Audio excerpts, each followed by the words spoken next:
Mientras continuamos adorando, pueden acompañarme al Evangelio de Juan, capítulo 16. Evangelio de Juan, capítulo 16. Estará en los versículos 7 al 11, pero comenzaré leyendo desde el versículo 5. Esta es la palabra de Dios, infalible, inerrante e inspirada. Versículo 5. Pero ahora voy al que me envió. Y ninguno de ustedes me pregunta, ¿a dónde vas? Pero porque les he dicho estas cosas, la tristeza ha llenado sus corazones. Pero les digo la verdad, les conviene que me vaya, porque si no me voy, el ayudador no vendrá a ustedes, pero si me voy, se lo enviaré a ustedes. Y Él, cuando venga, convencerá al mundo de pecado, de justicia y de juicio. En cuanto al pecado, porque no creyeron en mí; en cuanto a la justicia, porque voy al Padre y ya no me verán; y en cuanto al juicio, porque el príncipe de este mundo ha sido juzgado. Oren conmigo. Padre, estamos tan privilegiados y agradecidos por el privilegio de adorarte esta mañana. Mirar las palabras de la Escritura es mirar en tu mente, entender tu espíritu. El espíritu de la palabra, tu palabra dice que cada porción de la Escritura es inspirada, exhalada por ese espíritu. Y al hacerlo, hablas a tu pueblo y hablas a este mundo. Así que esta mañana queremos tener oídos para escuchar, no solo para escuchar, sino para entender, para saber qué es lo que estás comunicando a tu humanidad, a tu iglesia. Ayúdanos, Señor, por ese mismo espíritu a entender, que el espíritu sea el que enseñe. Señor, te agradecemos nuevamente que este espíritu trabaja entre aquellos que han llegado a conocerte y nos transforma día a día a la imagen de tu Hijo, e incluso a aquellos que están sentados aquí y no te conocen, oro para que les hables, por la misma obra de ese espíritu que nos has dado. Lo pedimos en el nombre de Cristo. Amén. El mensaje de esta mañana se titula El ministerio del Espíritu Santo. El ministerio del Espíritu Santo. Mientras continuamos en esta porción de las Escrituras, donde Jesús está dando a sus discípulos su instrucción final, su enseñanza final. Sabes, dentro de esas cosas, lo más grande de todo lo que Él instituye es la mesa del Señor. Al comienzo de esta conversación en el capítulo 13, Él comienza a dar múltiples promesas basadas en el amor que tiene por estos discípulos. Estas palabras no están destinadas a confundir, obviamente. Estaban destinadas a enseñar, guiar y animar a estos hombres. Vemos esto al comienzo de nuestro capítulo. En el versículo 1 dice: estas cosas os he hablado para que no tropecéis. Y en el versículo 4 dice: pero estas cosas os he hablado para que, cuando llegue la hora, y llegará, y llegó para ellos, podéis recordar que os lo dije. Estas cosas no os las dije al principio, porque estaba con vosotros. Están aprendiendo, están siendo guiados. Sin embargo, las palabras han pasado de amor a odio. No es que el Señor Jesús esté expresando odio hacia ellos, sino que les advierte y exhorta sobre el odio que será muy prevalente, muy pronto. Lo ves en el capítulo 15, versículo 18. Si el mundo os odia, sabed que me ha odiado a mí antes que a vosotros. Luego les dice, versículo 20 dice, recordad las palabras que os dije, un siervo no es mayor que su señor. Si me persiguieron a mí, también os perseguirán a vosotros. Si guardan mi palabra, también guardarán la vuestra. Y en el versículo 2 de nuestro capítulo dice, os expulsarán de la sinagoga, pero viene la hora en que todo el que os mate pensará que está ofreciendo un servicio a Dios, que está ofreciendo adoración a Dios. Así que hacemos una pausa y decimos, ¿qué? Desde el capítulo 13 hasta el capítulo 15, versículo 17, ha sido amor y promesas y promesas. Y llegamos aquí, y debieron haber pensado para sí mismos, porque los discípulos tenían algo en común. Es algo en común con los fariseos, con los gobernantes, los líderes religiosos de esa época, que entendieron o malentendieron cuál era el papel del Mesías. Cuando Él viniera, los fariseos lo entendían como un conquistador. Así que los discípulos pensaron lo mismo. Ellos eran buenos aprendices. Así que cuando se les dice estas cosas y están diciendo, vas a morir y pues nos van a perseguir después de matarte, ellos pensaban que Jesús iba a entrar en este mundo y derrocar y conquistar. El más grande de ellos es Roma. Estaban ocupados por Roma, pero la gloria de Jesús se lograría en una cruz, no a través de una corona que querían colocarle. Sí, lleva una corona. Él es rey. No te equivoques en eso. Pero en este momento, ese no es el plan de Dios. Entonces Jesús, ya que la tristeza había comenzado ahora, lo ves en el versículo 6, pero porque les he dicho estas cosas, Él dice, la tristeza ha llenado su corazón. Él dice, lo veo en ustedes, la tristeza ha llenado su corazón debido al plan. Este plan que se está desarrollando, no su plan, pero Él les ha estado dando algunas de las promesas más grandes. Y yo argumentaría la promesa más grande que se da a los creyentes se encuentra en el capítulo 14, versículo 25. Estas cosas les he hablado mientras permanezco con ustedes.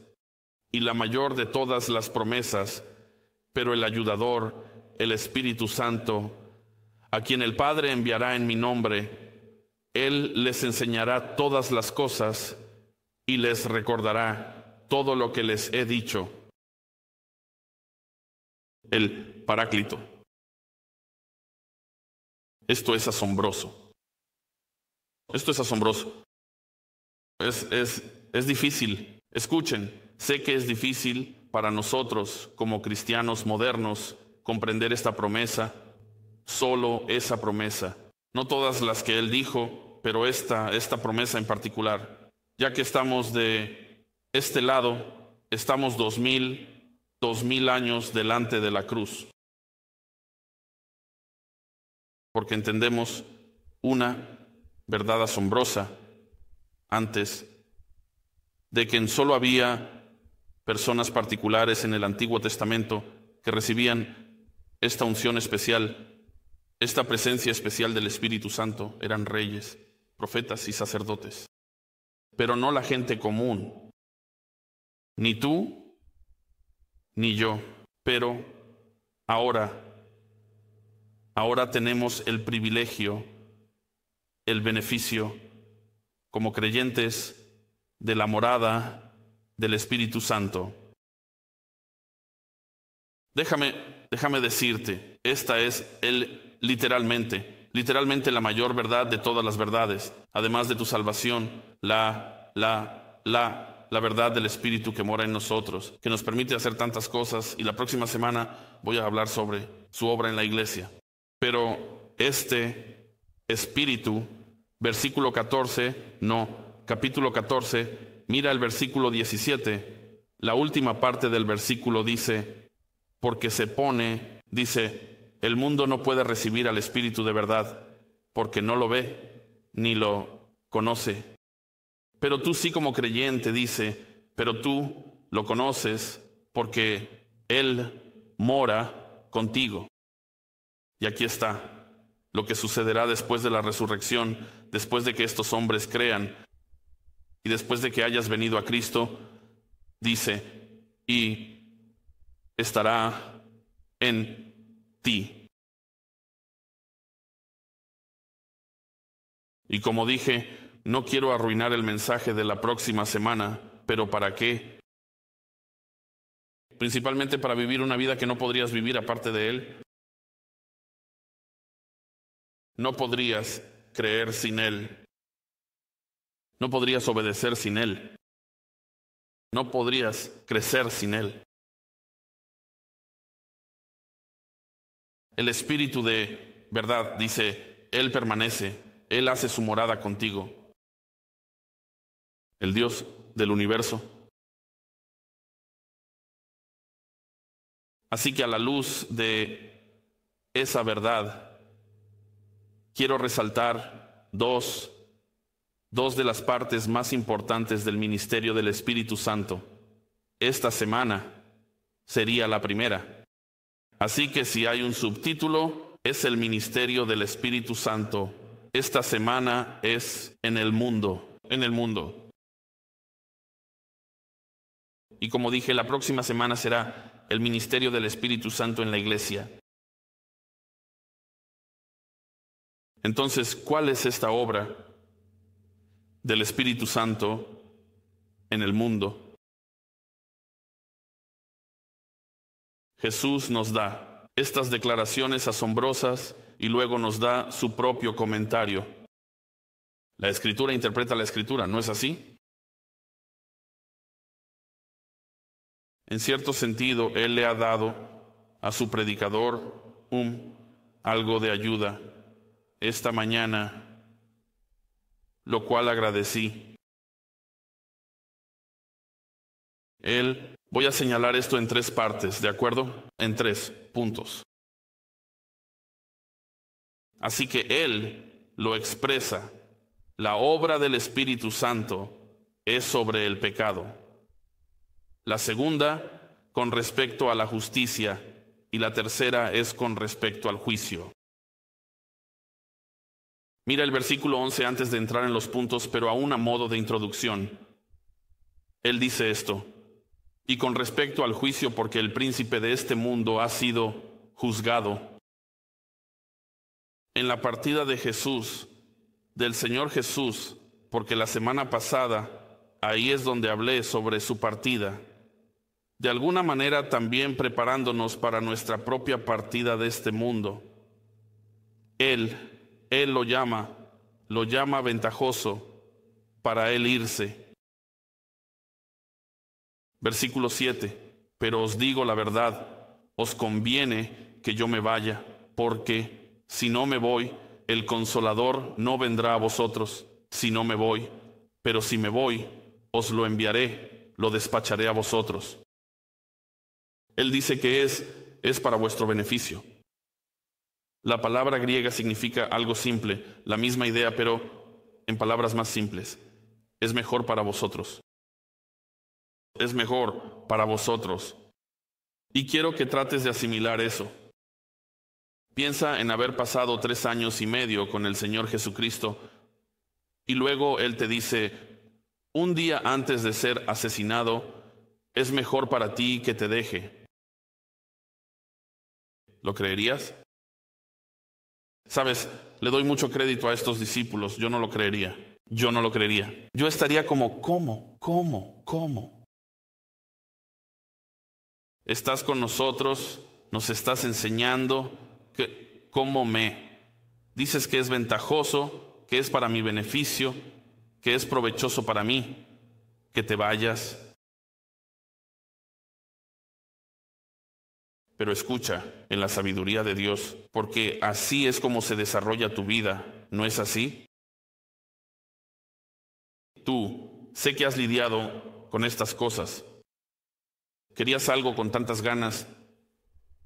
Pensabas, necesito a ese chico, necesito a esa chica, necesito ese trabajo, necesito ese coche, necesito mudarme a este estado o a aquel estado.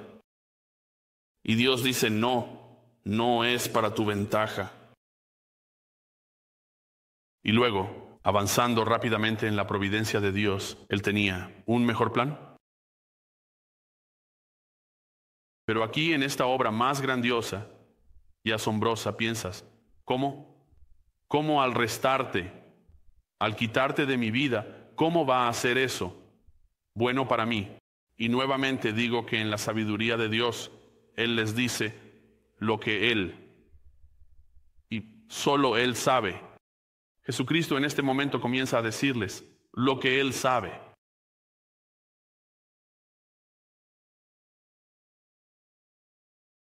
Él dice, estoy con ustedes.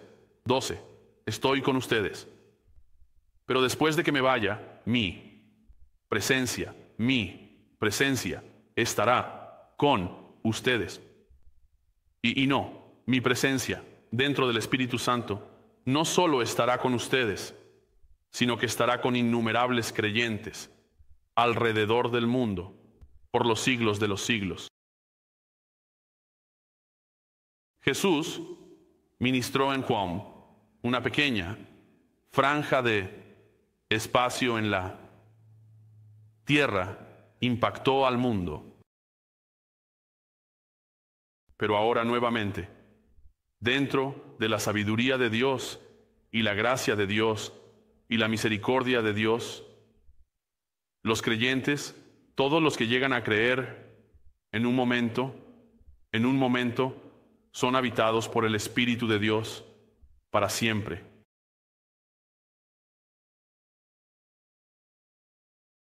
Eso es asombroso. Eso es asombroso. Este Espíritu, que es llamado por tantos nombres. Permítanme guiarlos a través de algunos de estos nombres. Se le llama el ayudador, se le llama el consolador, se le llama el abogado, el Espíritu de verdad, el Espíritu de gracia, el Espíritu de gloria, el Espíritu de vida, el Espíritu de sabiduría, el Espíritu de fortaleza, el Espíritu de conocimiento y el Espíritu Santo mismo. Él tiene tantos títulos. ¿Por qué? Porque su ministerio es tan amplio y tan poderoso. Entonces, ¿qué tan importante es que entendamos correctamente el ministerio del Espíritu Santo? ¿Qué tan equivocados estamos en las iglesias hoy en día al creer que el trabajo del Espíritu es hacerte temblar y moverte y decir palabras tontas que no tienen sentido? ¿Qué tan importante es si eso no es el Espíritu de Dios? Y te voy a decir que no lo es en estas iglesias. El Espíritu de Dios no te hará parecer tonto. No.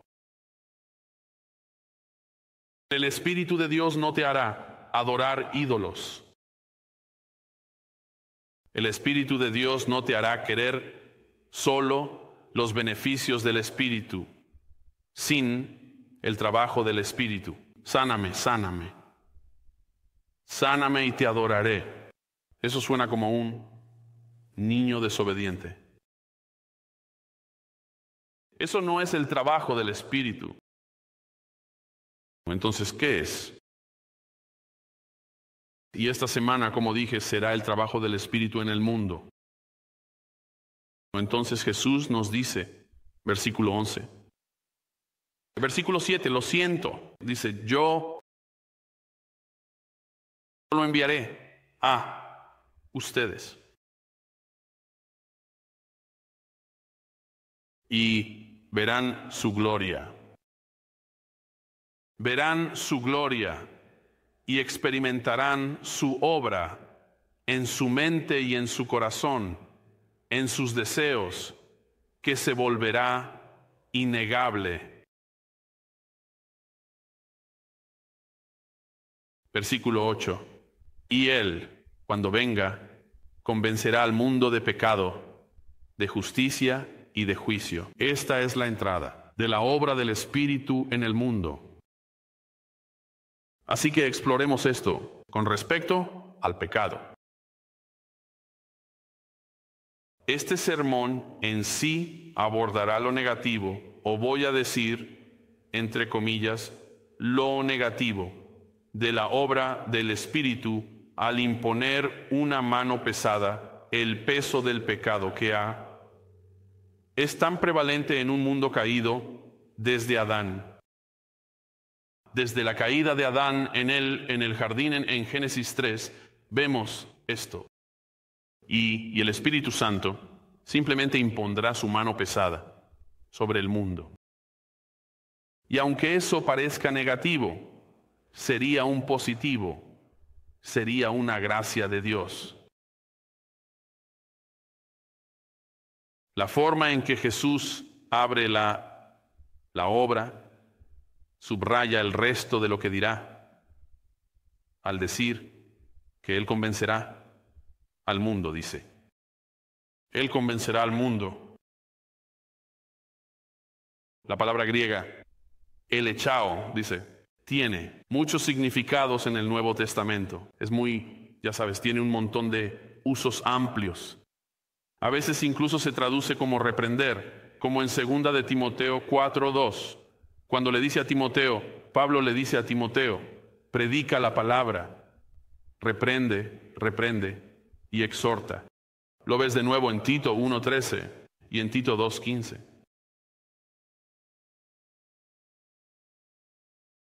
Pero no está hablando de cómo usaríamos reprender o convencer.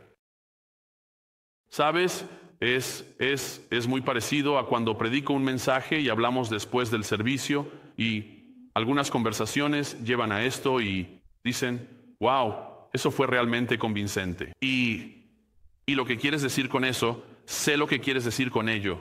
¿Ves algo que es deficiente en tu vida que le pedirías a Dios que cambie? Y dices, esto no está bien, estoy convencido por esta cosa en particular. Pero de eso no se trata esto. De eso no se trata esto.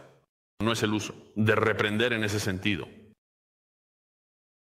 Aquí vemos que la definición es un convicto, como en un veredicto final, una acusación. El juicio final siendo dictado, el mazo cae.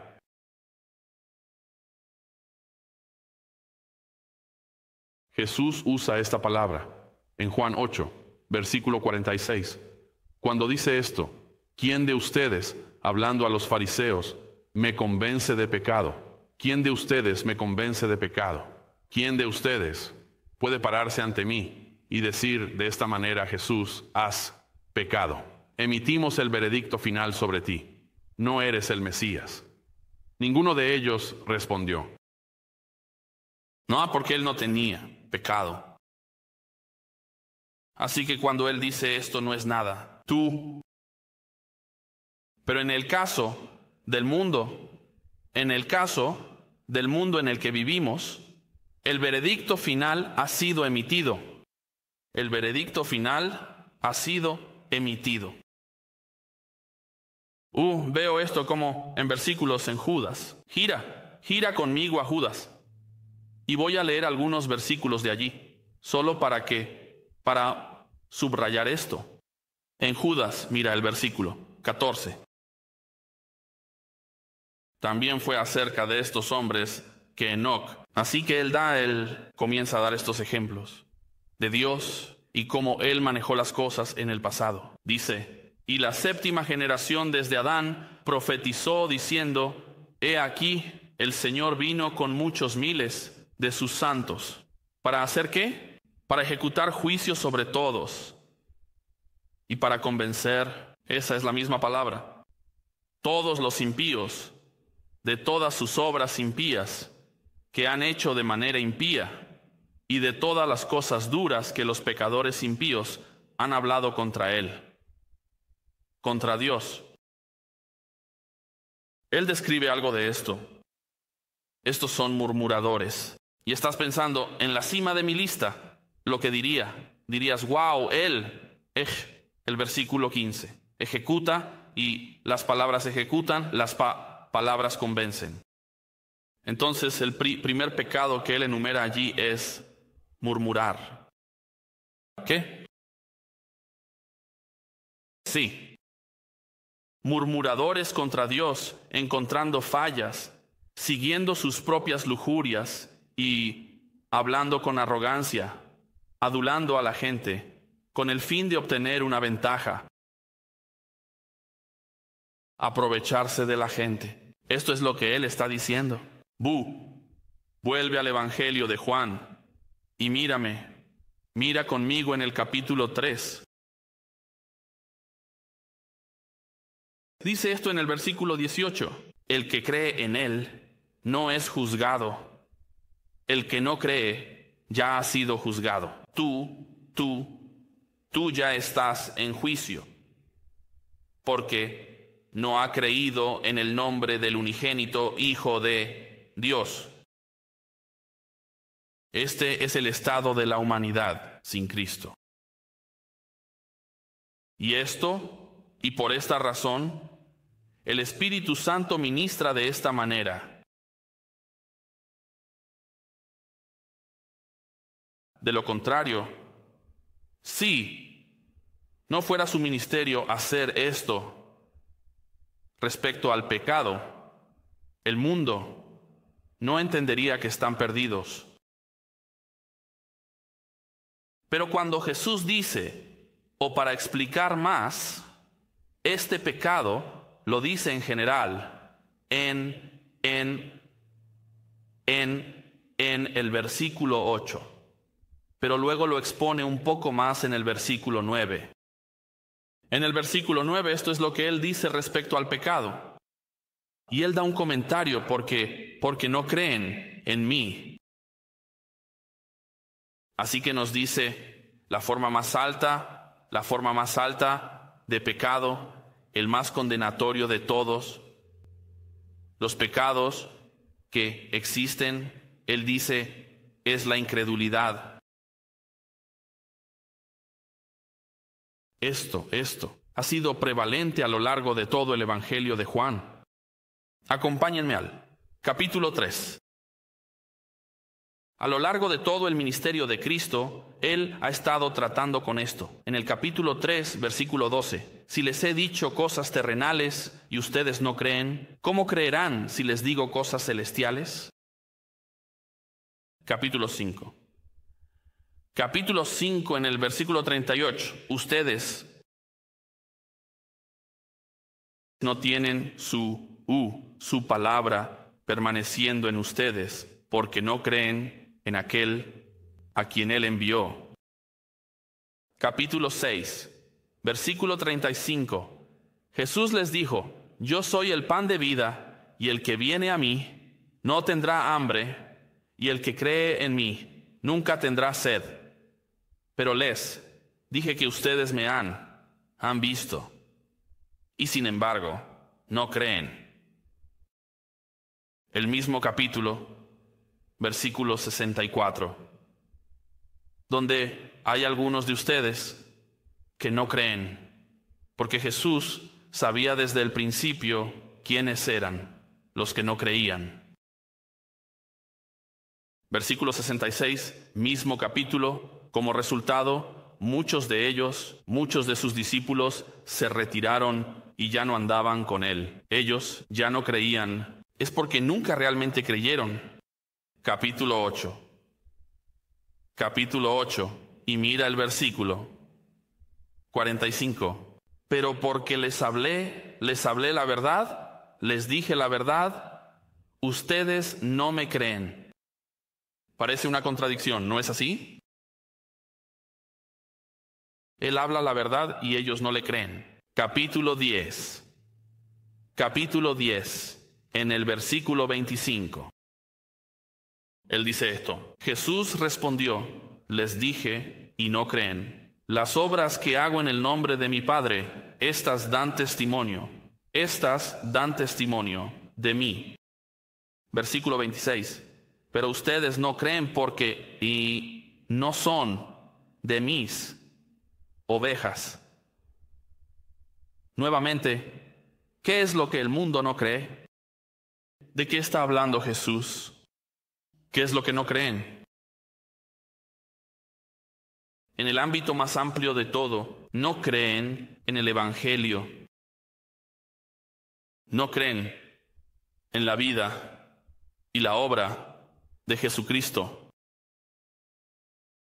Por eso, creo que cuando miras el pecado imperdonable en Mateo 12, descrito como la blasfemia contra el Espíritu Santo, siendo ¿qué? ¿Cuál es el pecado imperdonable?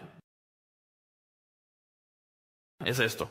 Es lanzar en tu mente el rechazo final y definitivo de Jesucristo sobre tu vida, que ves su sacrificio y emites un veredicto final para ti mismo y dices, eso no es para mí. El único Salvador que está disponible para ti, el único que puede redimir a los pecadores, ese es el único pecado imperdonable. Mateo lo dice en Mateo 12, todos los pecados serán perdonados. Incluso menciona otras formas de blasfemia, pero esta no.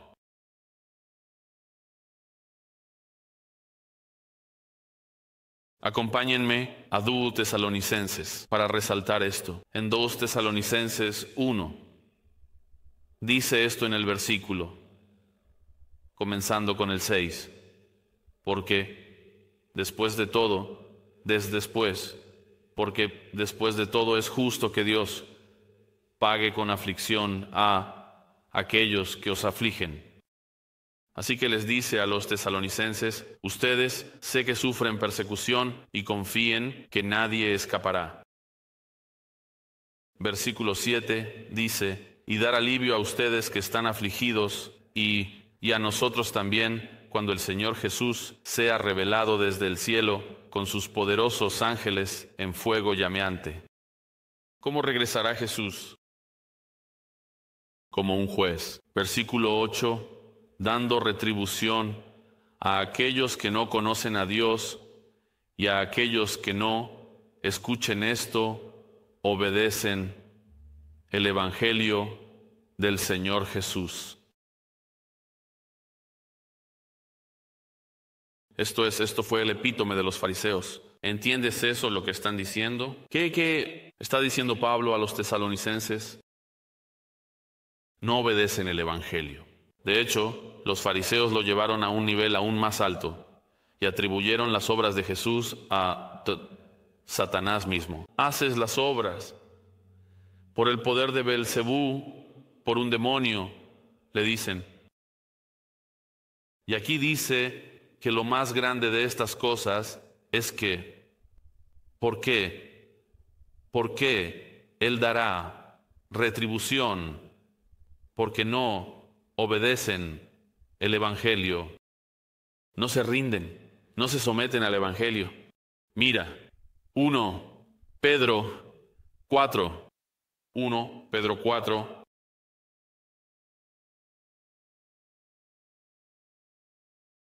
Mira el versículo 17, porque es tiempo de que el juicio comience por la casa de Dios. Me encanta eso porque dice que primero pongamos en orden nuestra casa aquí. ¿Quién debería entender bien el Evangelio? La iglesia debería entender bien el Evangelio.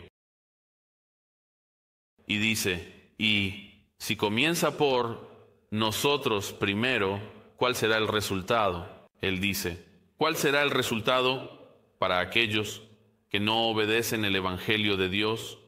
¿Qué hará Dios con aquellos que profesan a Cristo, pero no poseen a Cristo? Todos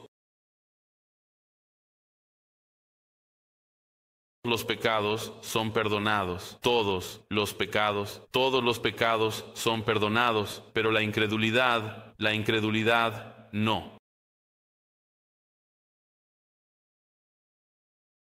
No puedes rechazar al único Salvador que está disponible para ti en este mundo.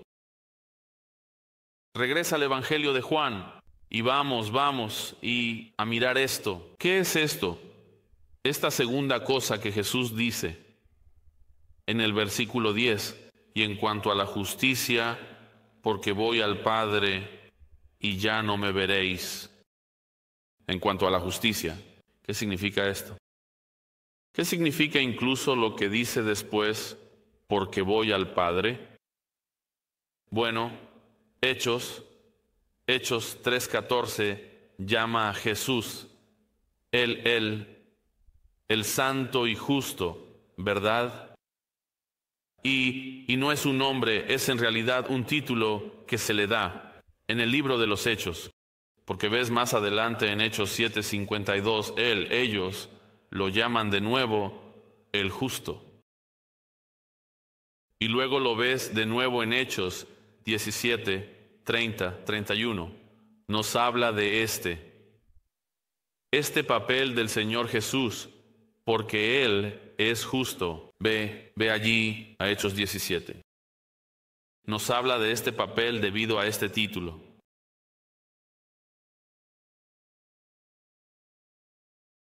17:30 dice, por tanto, habiendo pasado por alto los tiempos de ignorancia, Dios ahora declara a todos los hombres que todas las personas en todas partes deben arrepentirse. ¿Por qué? Nos dice, porque ha fijado un día en el cual juzgará al mundo con justicia por medio de un hombre. ¿Quién es ese hombre? El Señor Jesús, a quien ha designado habiendo dado prueba a todos los hombres al levantarlo de entre los muertos. Esa es otra prueba ¿Es importante la resurrección? Sí. Este hombre justo que Él designará, ese es el Señor Jesús. Por eso, la justicia de Cristo. Hebreos. No tienes que ir allí, pero Hebreos 4. Déjame leer esto para ti. Verso 15. Dice, porque no tenemos un sumo sacerdote que no pueda compadecerse de nuestras debilidades. Pero dice esto, sino uno que ha sido tentado en todo como nosotros. Y esta es la diferencia, sin pecado. Jesús es como tú, pero no es como tú, ¿de acuerdo? Él era humano. Jesús fue el único hombre moralmente justo que jamás existió. ¿No entiendes eso? Hay muchas personas que reclaman esto. ¿Ves esto todo el tiempo? ¿Por qué vas al cielo? Porque llevo una buena vida. No lo haces.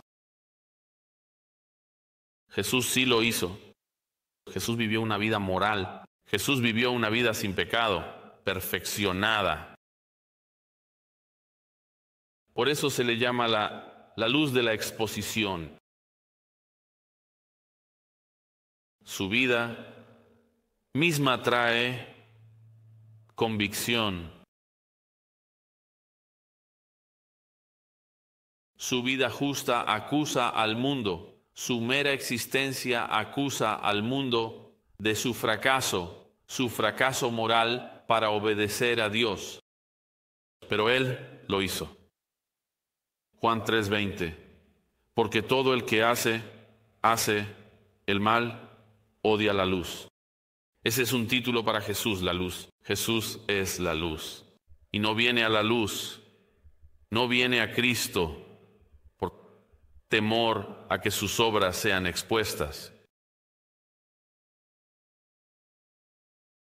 Vemos esto claramente cuando Jesús dice, porque voy al Padre, en el versículo 10. Significando esto, el justo es el único capaz y digno de regresar al Padre por su propia voluntad. No puedes hacer eso. No puedo hacer eso. Él fue el único que pudo decir, regreso a Él. ¿Por qué? Porque Él es el justo. No tenía necesidad de probar nada para poder ir al cielo. En su humanidad, sin pecado, es digno del cielo. En su deidad, Él le pertenece. Es su cielo. Así que Él dice, regreso a Él. Les dijo a los discípulos antes, ¿no es así? No pueden ir a donde yo voy. No pueden ir ahora mismo. Irán. Y no irán allí, por su cuenta, en cierto sentido.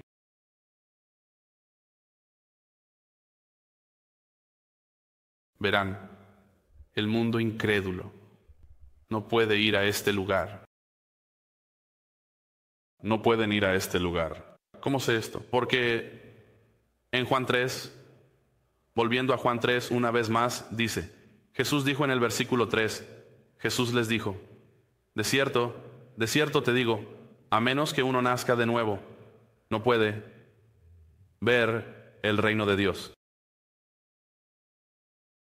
¿Qué dice más adelante? En el versículo 5 dice, no solo no puedes ver el reino de Dios, ni siquiera puedes entrar en él. ¿A menos que qué? A menos que nazcas del Espíritu de Dios. No puedes decir que vas al Padre por tu propia cuenta, por tu propia voluntad. No. Vas al Padre un día debido a la obra del Espíritu de Dios dentro de ti que te ha hecho vivo en Cristo.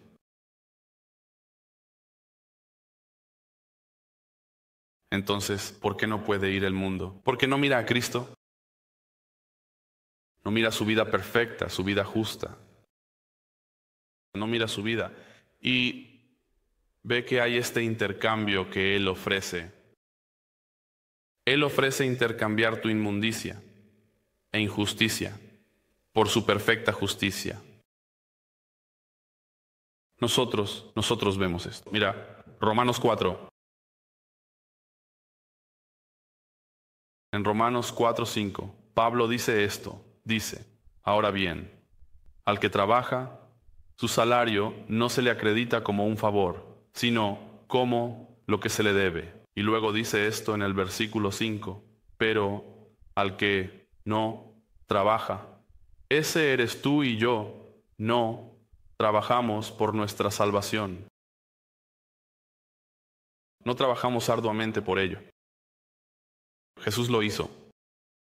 Dice, pero el que cree en aquel que justifica al impío por la fe, su fe le es contada como justicia.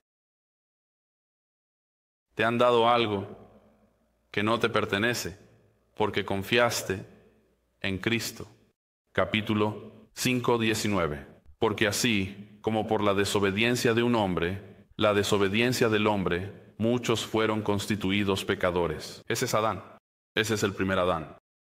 Jesús es llamado el segundo Adán más adelante. Dice, así también, por la obediencia de uno. Ese es el título de nuevo. ¿Recuerdas? Te lo dije en Hechos. El chas 1. Muchos serán hechos justos. Somos hechos justos. No eres justo. Eres hecho y declarado justo ante Dios. Segunda de Corintios 5:21.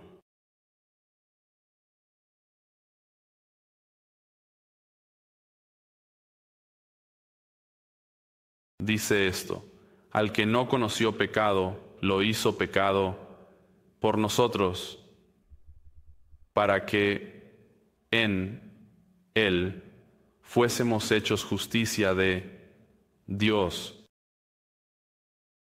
Wow. Esto es de lo que el Espíritu Santo acusa al mundo en cuanto a la justicia. Filipenses 3 dice esto en el versículo 8. Más aún, considero todas las cosas como pérdida, en vista del incomparable valor de conocer a Cristo Jesús, mi Señor, por quien he sufrido la pérdida de todas las cosas, y las considero basura, desechos, para poder ganar a Cristo y ser hallado en Él, no teniendo una justicia propia derivada de la ley, sino la que es por la fe en Cristo. La justicia donde la justicia que viene de Dios sobre la base de la fe. Es una gran noticia, ¿verdad? Y para que no pienses que esto es nuevo, Isaías 61:10, no tienes que buscarlo, pero dice esto, dice, porque Él me ha vestido con vestiduras de salvación, me ha envuelto con el manto de justicia. Ves el final de esto más adelante en Apocalipsis, ¿no? Sean los santos, multitud tras multitud, vestidos de blanco, túnicas de justicia.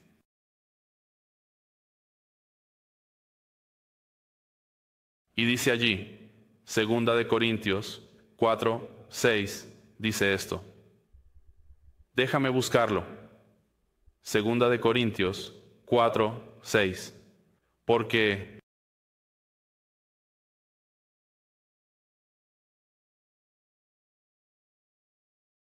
Dios, ¿quién? Dijo, la luz brillará en las tinieblas. Es aquel. Escucha esto. Está perdido en el griego. Quiero decir, está perdido en el inglés. No está perdido en el griego cuando dice, la luz brillará en las tinieblas. Luz, de nuevo, otro título. Porque sabes que es un título porque dice, justo después de eso, dice, es aquel es un título de nuevo, señalando a la luz. Y aquí es donde dice, Él que ha brillado en nuestros corazones para dar la luz del conocimiento de la gloria de Dios en el rostro de Cristo.